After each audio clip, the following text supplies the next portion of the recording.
to match to this repartition of this ethnic group.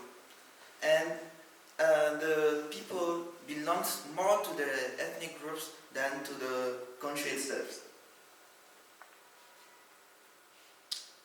So here is the Western Africa and its urbanization, and it shows that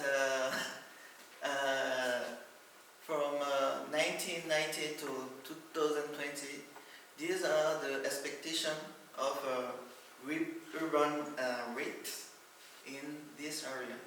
So there is a lot of cities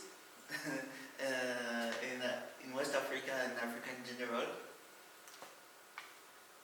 And here is some bird view of some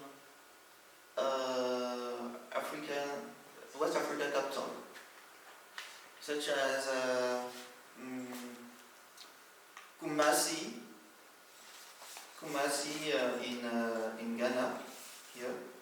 Here is Port Harcourt in Nigeria. Here is Abidjan in Côte d'Ivoire and its Laguna. There are Accra, Lagos, Banjul, Freetown, Port Novo in Benin, Dakar, Ouagadougou and Praia in Cape Verde.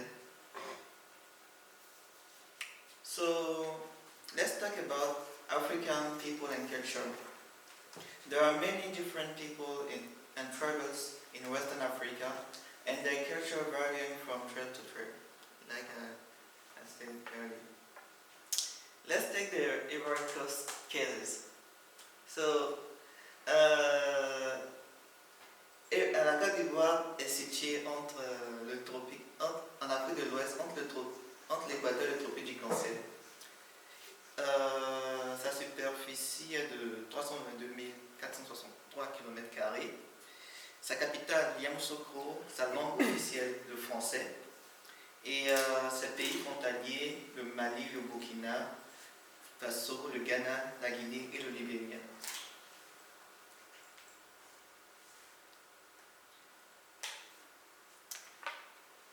The main point here is that in Ivory Coast we have a lot of languages.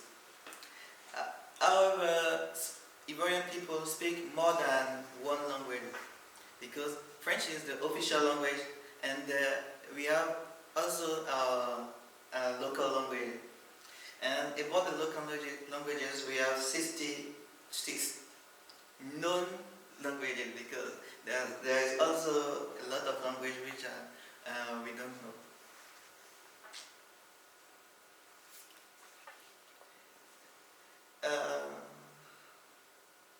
Culture of West Africa include many different ethnic groups, language, religion, and housing style.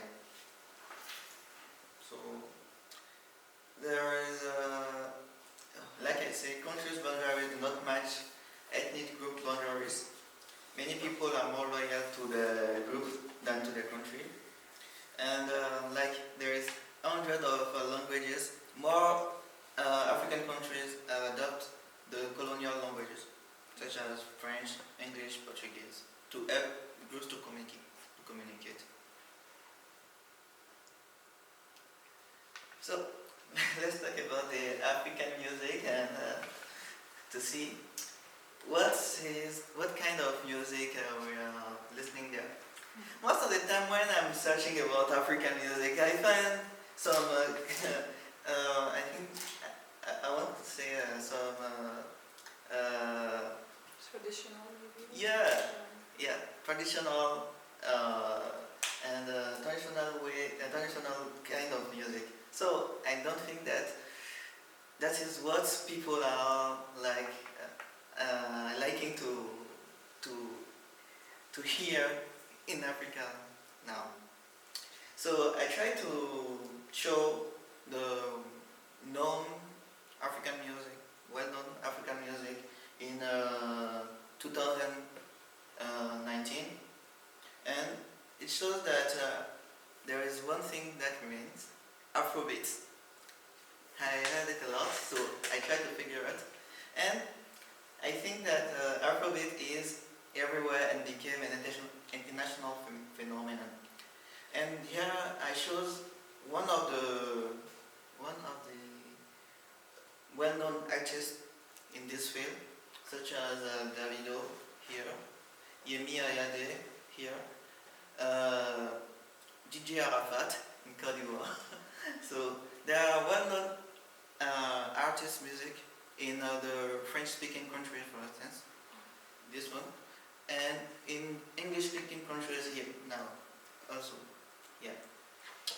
So African music is not only this traditional music, but also this evolution to this kind of music, which is Afrobeat. And the last but not less, the African dishes.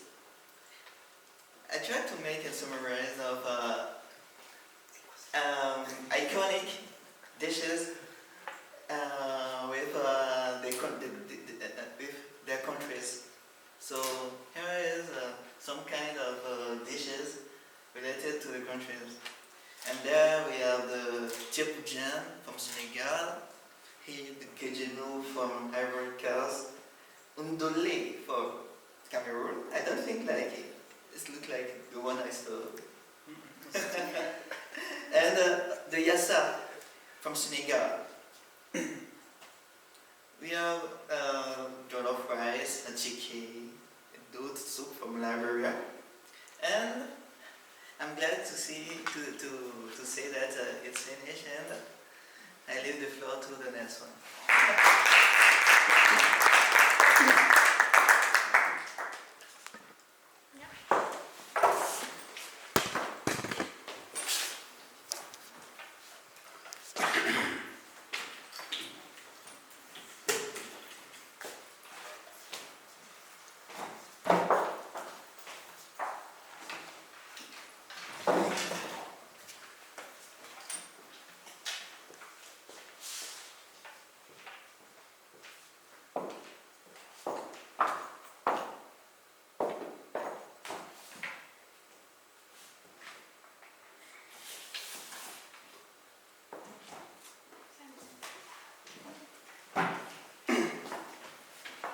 Ja, vielen Dank, Herr Kouassi, für Ihre Präsentation. Und zum nächsten Reden möchte ich gerne Frau Jodi Delport bitten.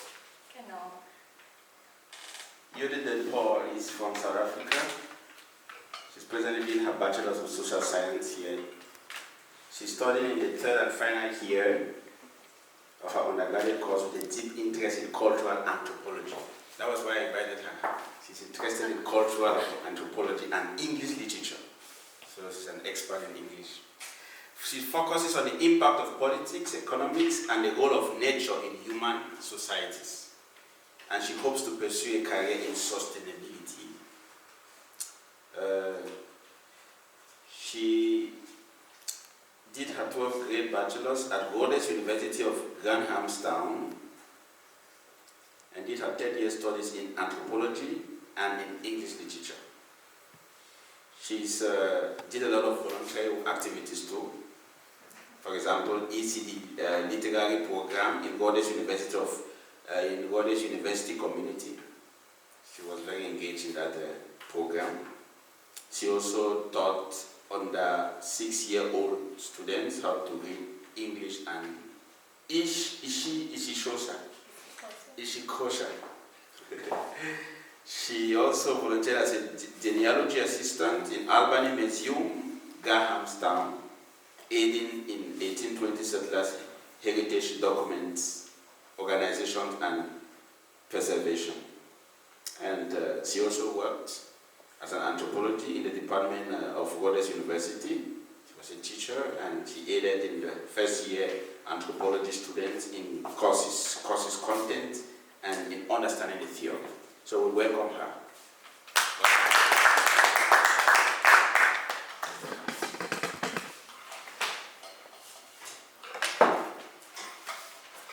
Guten Abend.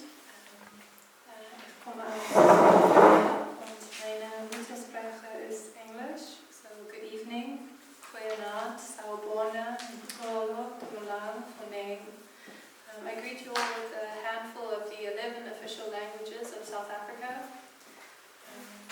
These languages include Sepedi, Sesotho, Setswana, Siswati, Tshivenda, Nchumbonga, Afrikaans, English, isiBerbera, isiXhosa, and isiZulu. These languages are the ones that are recognized by the government, although I have to admit that there are variations and dialects found across the country that are not as obvious. This was the one way which I could demonstrate the incredibly complex cultures which constitute my country, and I'm going to be taking a bit of a more personal take on this because the way that I've always understood culture is through my own experiences. The task given to me this evening to summarize the South African culture is impossible. A single South African culture does not exist. They're ever evolving, constantly influencing each other. We also have neighboring countries, Mozambique, Zimbabwe, and Namibia. The inflow of people across these borders is continuous. So I speak simply tonight about my own background and heritage to which I belong. My heritage is that of Dutch, English, and French Huguenots who migrated to South Africa centuries ago. With them, there's an ancestral tradition and beliefs, but I prefer to talk about what this means on an everyday basis. It's a Sunday afternoon. A rugby match plays in the background, and my dad has baked famous beer bread in a potjie pot. This is a glimpse into a typical cultural ceremony found within Afrikaans family. The celebration of sports is particularly unique to South Africa. It's a cornerstone of who we are. And recently I'm proud to announce that we won the Rugby World Cup in a stellar performance against England. It's through this rugby team that I find best represents South Africa. Each member and each team member, comes from a different province: KwaZulu-Natal, Eastern Cape, Western Cape, Northern Province. And undoubtedly the winning day ended with a feast of red meat, roasted chicken, and a sense of camaraderie. The sporting event brought to mind the philosophy of Ubuntu. Traditionally, it is an isiZulu-speaking Nguni people philosophy centered on a sense of community and the value of humanity. This philosophy has gone beyond simple one group and has come to represent a cultural union which I believe South Africa continuously strives toward. This sense of pride is still in full swing 1 week after the rugby match has ended. And pride too is something which comes to mind when I think of conversations shared across cultures. When speaking to someone in South Africa, there's this great ability to recall their heritage, background, and they are fluent in multiple languages: English, isiXhosa, isiZulu, Afrikaans. Whether it is through documented family trees or through clan names, one can trace both history and geographical migration of any person. There's an in-depth and intimate knowledge for many concerning their own culture. I worked closely with a lady named Nchumbonga, and we documented her oral history, her clan name, and where she came from, so that this could be passed on to her children, who this history had never before been documented in this way. These stories and traditions of any culture is a particularly effective way to learn about this great diversity. So I found that in South Africa, the best way as well to learn more about these cultures is to simply talk to neighbors, strangers, shoppers, colleagues, or extended family. And through talking to all those around me, I came to realize how different and unique each citizen is. And I cannot speak on behalf of them all, though I hope I provided a small idea of what my culture in practice may look like. My biggest recommendation, I think, if you're more interested in Africa not as a continent but as the individual countries and cultures, is to visit it yourself, to travel. And if you do, to specifically talk to every person that you have the opportunity to speak to. Ask about family, friends, Friday evenings and Sunday afternoons, because when it comes down to it, that is what the foundation of every culture is in some sense. Thank you very much.